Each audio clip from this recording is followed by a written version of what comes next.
আমার ভাইরা, আপনারা দেখতেছেন এই যে লোকটা গাড়ি পিটাইতেছে, রিক্সা, সিএনজি, হুন্ডা, তারপরে কোনো গাড়ি কিংবা একটা মানুষ এই রাস্তায় থাকতে পারবে না।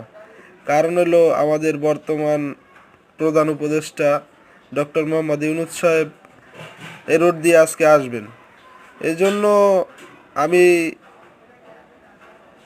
একটু ভিডিও করতে চাইছিলাম, কিন্তু হাসির বিষয়, মনে করেন 100 ফুট দূর থেকেও তা কোনো মানুষ থাকতে পারবে না। আহ, তার আশেপাশে কোনো মানুষ থাকতে পারবে না, সে যাবে গাড়ি দিয়া। ঠিক আছে, এই জন্য এখন আরও আসবে, মনে করেন আরও আধা ঘন্টা পরে। এখন থেকেই এই যে রাস্তাঘাট পরিচ্ছন্নতার কাজ চলতেছে। হ্যাঁ, রাস্তাঘাটে কোনো একজন মানুষ থাকবে না।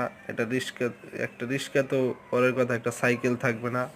ঠিক আছে, কোনো জায়গা থেকে কেউ এটা ফোন দিয়ে ভিডিও করতে পারবে না।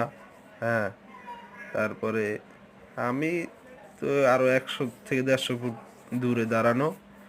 ঠিক আছে, কিন্তু ভিডিও করার কোনো সিস্টেম নেই। আর পুলিশ তো ভিডিও করতেই দিচ্ছে না।